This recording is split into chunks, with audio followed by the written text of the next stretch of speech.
बच्चों, R K coaching institute शहादतपुरा Mau के YouTube channel में आपका स्वागत है। हम आपको पढ़ा रहे हैं application of mathematics in physics, भौतिकी में गणित के अनुप्रयोग, लेक्चर 8। अब इसके पहले हम अवकलन के बारे में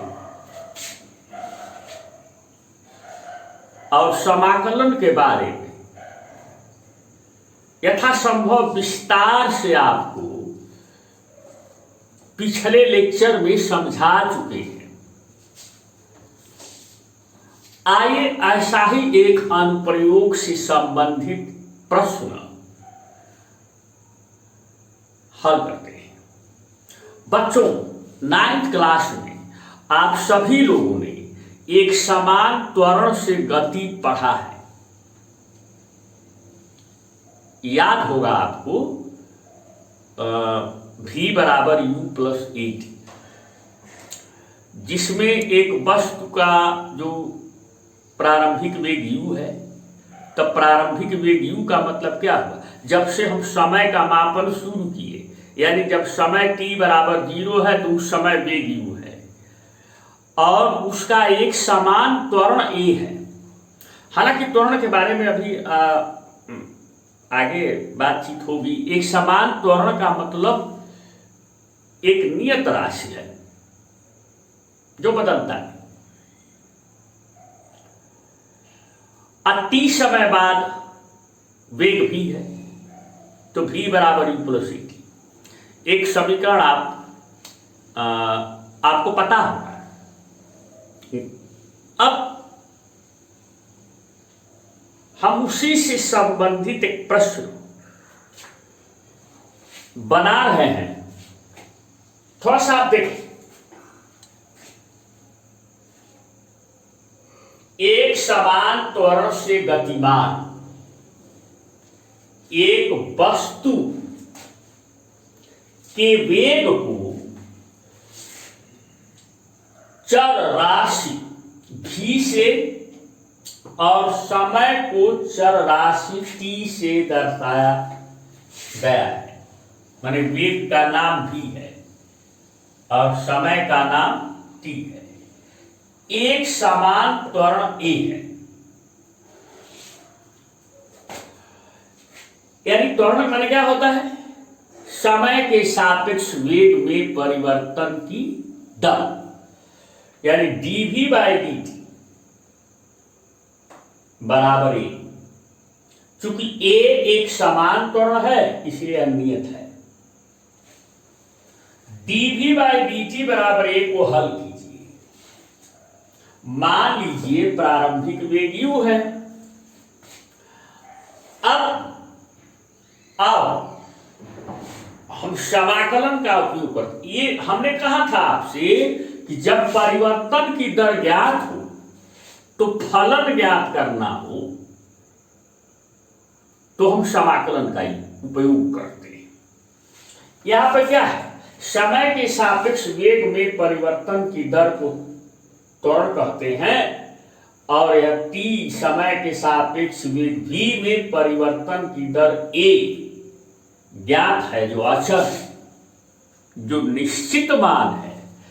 तो हमें इस अवकल समीकरण को हल करना है। तो हल करेंगे। देखो, dv बाई dt a, तो हमने कहा ना कि dv बाई dt एक ही राशि है, लेकिन ये फ्लेक्सिबल है। क्या करते हैं, काफी लचीला होता है। हम इससे त्रिय गुणा दिखा देते हैं अनुप्रयोगात्मक रूप से। इसके गहन ज्ञान की यहां आवश्यकता नहीं है, वो तो गणित का मामला है। या dv बराबर a,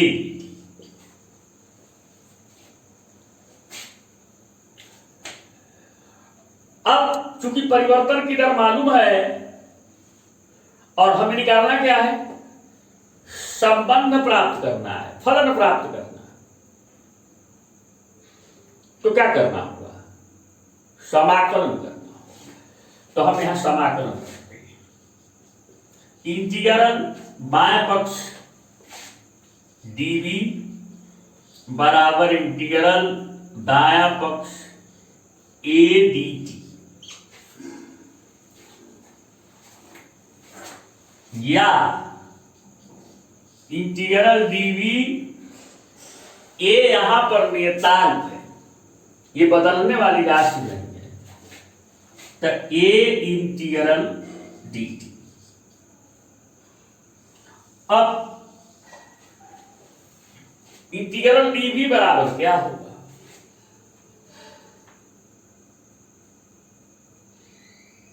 देख यहां 60 में हम आपको बताए थे, एक फार्मूला हम आपको बताए थे, यहां पे थोड़ी सी जगह खाली है, यहां पे मैं समझा देता हूं। इंटीग्रल x पर n dx बराबर x पर n plus 1 by n plus 1 अब प्लस c, ये फार्मूला है। या छोड़ो अभी डायरेक्ट करो, यही हमारा फार्मूला है। तो इंटीग्रल dv यहां पे कुछ नहीं है, तो आप क्या करोगे, आप इसको ऐसे देखो, इंटीग्रल v पर 0 घात dv, इसका माने एक होगा, कम से कम यह फार्मूला एप्लीकेबल हो जाएगा, हम लगा देंगे x पर n dx, v पर 0 dv, n के जगह पे 0 बराबर a, दाहिने साइड में चर राशि t है, तो समझा जाएगा, तो इंटीग्रल dt को हम लिख सकते हैं t पर 0 dt।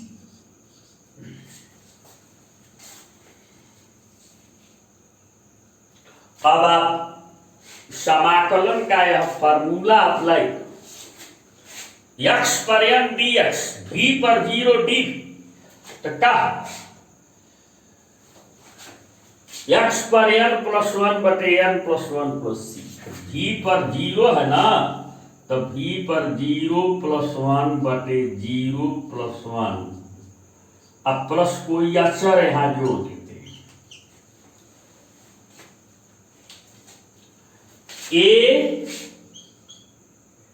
ये भी क्या होगा, t पर 0 प्लस 1 बटा 0 प्लस 1, यहां भी कोई अक्षर जोड़ देते हैं। समाकलन करती समय जब भी समाकलन करेंगे तो एक अक्षर जोड़ते हैं, इसके पहले वाले लेक्चर में मैंने आपको बता दिया है। तो 0 में 1 जोड़ेंगे तो क्या होगा, v होगा, v पर 1 घात बटे 0 धन 1 v plus c1 a 0 plus 1 t पर 1 घात माने t, अब बटा 0 प्लस 1 1 प्लस c।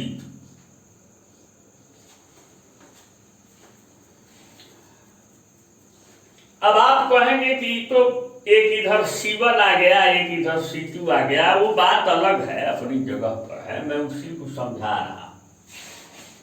देख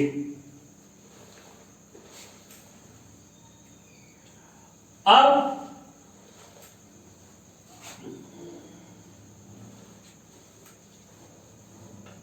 ये अक्षर है, ये भी अक्षर है, जैसे यहाँ 6 है, यहाँ 12 है, तो 6 उधर जाएगा तो 12 में से 6 घट जाएगा, 6 हो जाएगा। उसी तरह से अक्षर एक तरफ कर लो तो v बराबर AT plus C2 minus C1, इस C1 इधर चला गया, अक्षर में से अक्षर जाएगा, घटेगा तो क्या मिलेगा, अक्षर ही मिलेगा।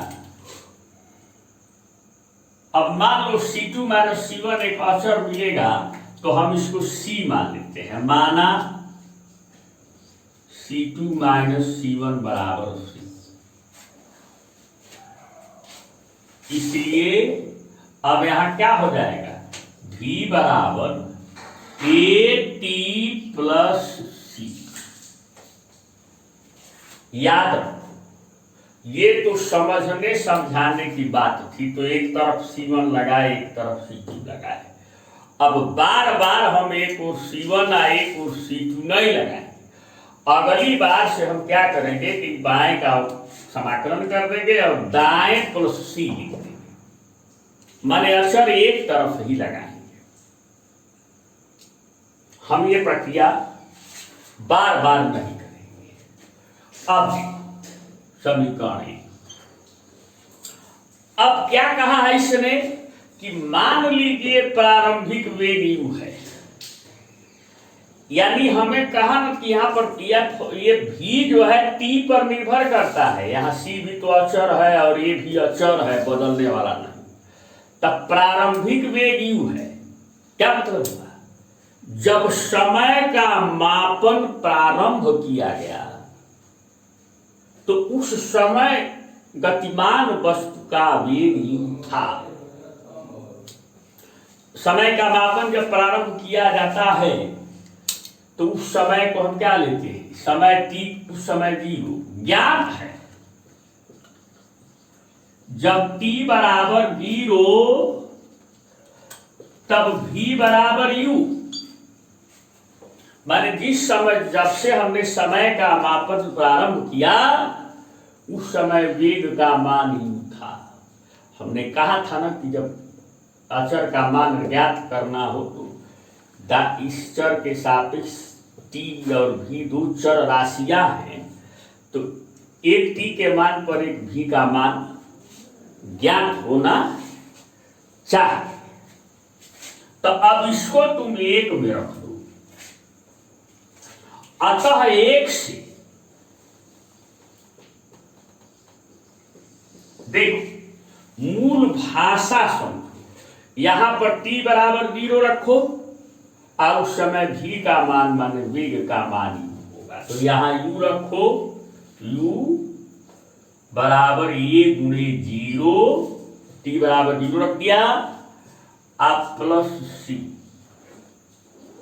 या u बराबर c, यानी c का मान जिस अचर राशि की बात अज्ञात थी उसका मान हमें मिल गया।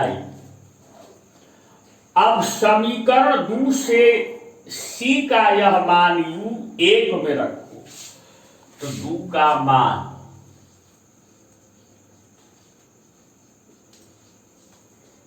एक में रखो, क्या मिलेगा, v बराबर एटी अब प्लस सी की जगह पे क्या हो गया u,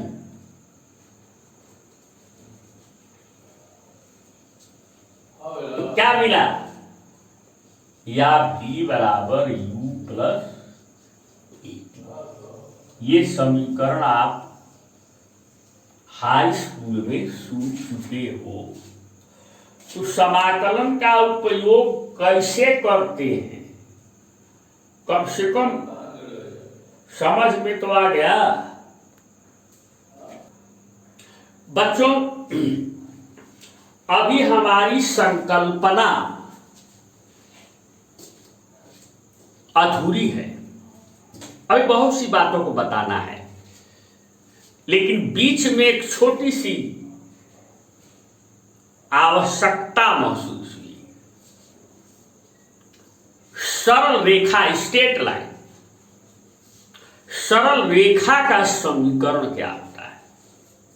हालांकि उसके बारे में हम बहुत विस्तार से आपको नहीं कुछ कहना चाहते, आपकी फिलहाल आवश्यकता के अनुसार मैं इतना कहना चाहूंगा कि सरल रेखा का समीकरण होता है, क्या होता है, y बराबर mx प्लस c।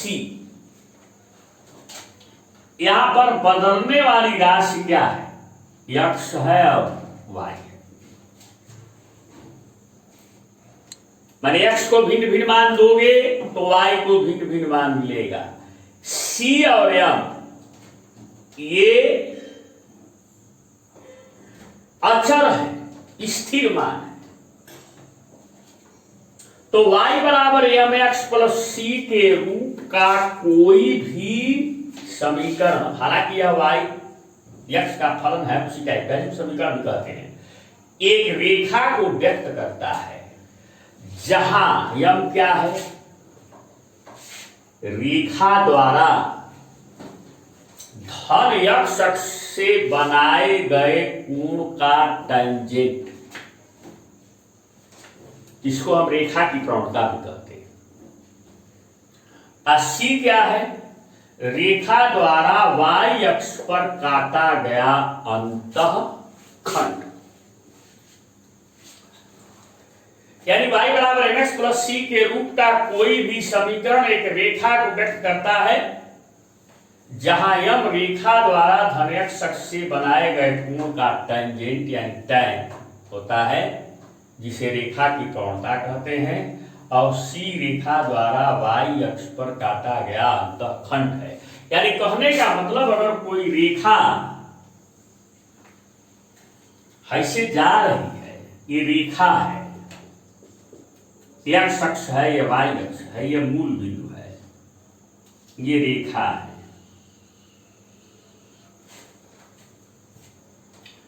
तो रेखा जहां y अक्ष को काट देती है, वहां से मूल बिंदु तक की जो दूरी है, मान लो यहां पे रेखा y अक्ष को काटती है, तो मूल बिंदु से तक की जो दूरी है, ये x अक्ष है, देख रहे हो, यही y अक्ष पर काटा गया अंतःखंड है। उसी तरह रेखा द्वारा x अक्ष पर भी अंतःखंड काटा जाता है। ये रेखा ऐसे आई हुई है, x अक्ष को यहां काटते हैं, तो मूल बिंदु से जहां यह x अक्ष को काट रही है, वहां तक यह दूरी जो है, ये रेखा द्वारा x अक्ष पर काटा गया अंतःखंड। लेकिन हमको इसमें रेखा द्वारा y अक्ष पर काटा गया अंतःखंड यह c होगा, और रेखा जो x अक्ष की धन दिशा से कोण बना रही है, उस कोण का टैन जो होगा वो यम होगा। यानी ये x अक्ष की धन दिशा से जो कोण बना रही है, टैन थीटा, यही यम है। अब आप कहोगे कि इसको हम कैसे मानें,